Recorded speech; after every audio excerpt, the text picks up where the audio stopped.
Hello everyone, I'm doctor Sudha, gynaecologist. So ప్రెగ్నెన్సీకి planning చేసే కపుల్స్లో డౌట్ ఏంటంటే ఓవులేషన్ ఎప్పుడు జరుగుతోంది. సో ఆ టైంలో మీట్ అయితే ఫర్టిలైజేషన్ జరిగి ప్రెగ్నెన్సీ వచ్చే అవకాశాలు పెరుగుతాయి.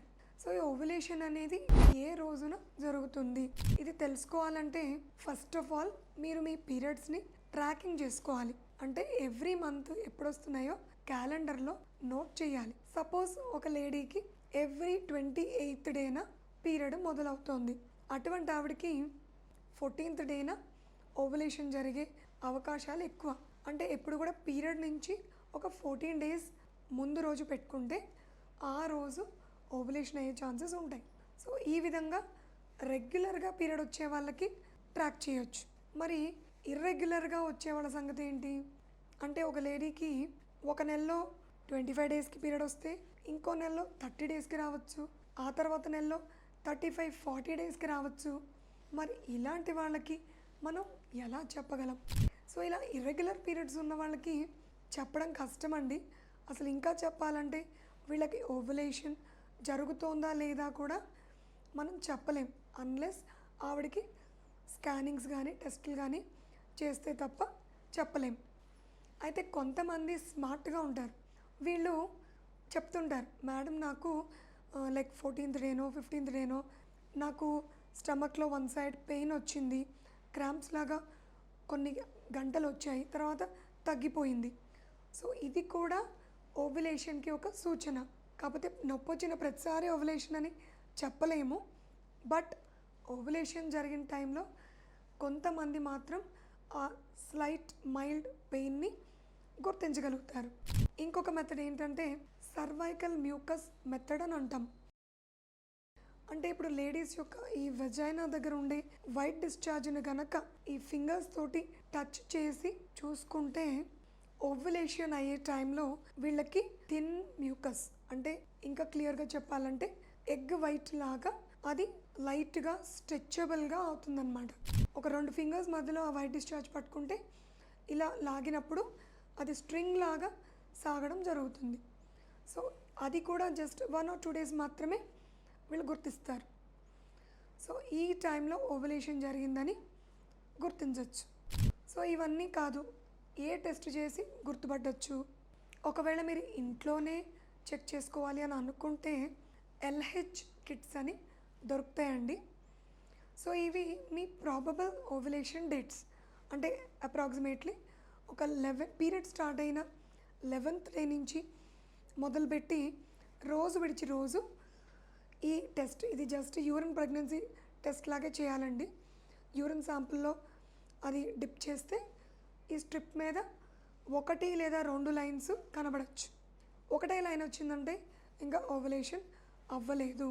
ఇలా మీరు 11th డే చేసుకుంటే రాలేదు, సో 13th డే మళ్ళీ చేయండి.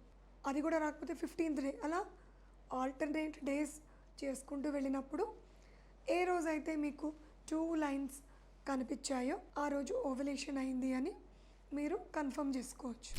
ఇవన్నీ కాకుండా ఇంకా క్లియర్ కట్గా తెలియాలంటే హాస్పిటల్లో మేము ఫాలిక్యులర్ స్కాన్స్ అని చేస్తాం.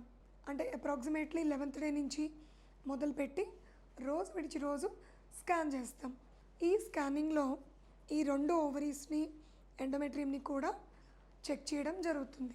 సో ఏ ఓవరీలో పెరిగింది, ఎన్ని ఫాలికల్స్ పెరిగాయి, ఎంత సైజులో పెరిగాయి, అవి గ్రాడ్యువల్గా పెరగడం, అది ఓవులేషన్ అవ్వడం కూడా మనం స్కానింగ్లలో గుర్తించవచ్చు. ఇది ఇంకా క్లియర్ కట్గా తెలుస్తుందన్నమాట. సో ఈ ఓవులేషన్ డేస్ని గుర్తించడం వల్ల ఆ డేస్లో గనక మీరు ఇంటర్కోర్స్ అయితే ప్రెగ్నెన్సీ వచ్చే అవకాశాలు పెరుగుతాయి. ఈ ఓవులేషన్ మీద కొంతమందికి అపోహలు ఉంటాయి. ఏంటంటే కరెక్ట్గా ఓవులేషన్ అయిన టైంలోనే మేము ఇంటర్కోర్స్ అవ్వకపోతే అది మిస్ అయిపోతుందా? కానీ ఇది కరెక్ట్ కాదండి.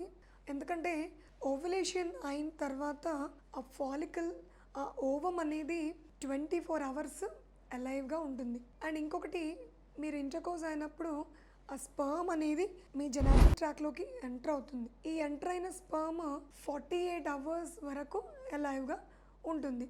సపోజ్ 14th డేన ఓవులేషన్ అయింది అని అనుకోండి, ఈవెన్ మీరు 12th డేన మీట్ అయినా ఆ స్పర్మ్స్ లైవ్గా ఉంటాయి కాబట్టి ఆ ఓవంని క్యాచ్ చేయడం జరుగుతుంది. ఈవెన్ రిలీజ్ అయిన ఓవం ఇంకొక 1 డే అలైవ్గానే ఉంటుంది కాబట్టి మీరు 13th డేన మీట్ అయినా, అది 14th డే రిలీజ్ అయినా, 15th డే కూడా ఇది ఫర్టిలైజ్ అయ్యి జైగోట్ కింద ఫామ్ అయ్యే ఛాన్సెస్ ఉంటాయి. సో ఈ ఓవ్యులేషన్కి 2 రోజుల ముందు, 1 రోజు తర్వాత, అంటే దగ్గర దగ్గర ఈ 3 days విండో టైం ఉంటుందండి. సో అందుకనే మేము యూజువల్లీ ఈ ప్లానింగ్ చేసుకునే కపుల్స్ని ఆల్టర్నేట్ డేస్ ఇంటర్కోర్స్ అవ్వమని చెప్తూ ఉంటాం. సో దట్ ఈ ఓవ్యులేషన్ పీరియడ్ అంతా కూడా అది కవర్ అయ్యి మిస్ అయ్యే అవకాశం ఉండదు.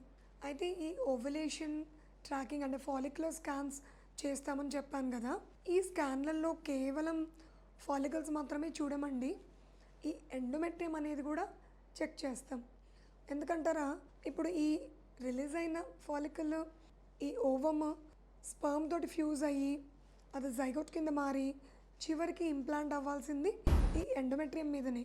సో ఈ ఎండోమెట్రియం కూడా సరైన థిక్నెస్లో ఉంటే ఇది ప్రెగ్నెన్సీ కింద మారే అవకాశాలు ఎక్కువ ఉంటాయి.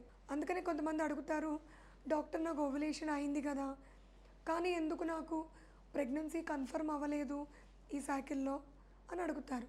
దీనికి సమాధానం ఏంటంటే, ఓవ్యులేషన్ ప్రాపర్గా అయినా ఇక్కడ ఎండోమెట్రియం ఎలా ప్రిపేర్ అయింది అనేది ఇంపార్టెంట్. అండ్ ఇంకోటి, ఈ రిలీజ్ అయిన ఓవం స్పర్మ్ తోటి ఫ్యూజ్ అయిందా లేదా, జైగోట్ కింద ఫామ్ అయిందా లేదా, అది ప్రాపర్గా ఇంప్లాంట్ అయిందా లేదా, ఇన్ని ఫ్యాక్టర్స్ ఉంటాయండి. సో అందుకనే ఇటువంటి వాళ్ళు అడిగినప్పుడు ఓవ్యులేషన్ ప్రాపర్గా జరిగింది, ఆ టైంలో ఇంటర్కోర్స్ అయ్యారు, అయినా కానీ ప్రెగ్నెన్సీ ఎందుకు రాలేదు అంటే ఇవన్నీ కూడా ఫ్యాక్టర్స్ ఉంటాయండి. సో ఇవన్నీ కూడా పర్ఫెక్ట్గా ఉన్నప్పుడే ప్రెగ్నెన్సీ రావడం జరుగుతుంది. ఇంకొన్ని కేసెస్లో ఏంటంటే మనకు స్కానింగ్లో ఫాలికల్ పెరిగినట్టు కనిపిస్తుంది, బట్ అందులో ఉన్న ఓవం గుడ్ క్వాలిటీ అయి ఉండకపోవచ్చు. అటువంటప్పుడు కూడా మనం ఏమనుకుంటాం, ఓవ్యులేషన్ జరిగింది, బట్ అక్కడ ఓవం క్వాలిటీ ప్రాపర్గా లేకపోవడం వల్ల ప్రెగ్నెన్సీ వచ్చే అవకాశాలు తక్కువగా ఉంటాయి. Thank you.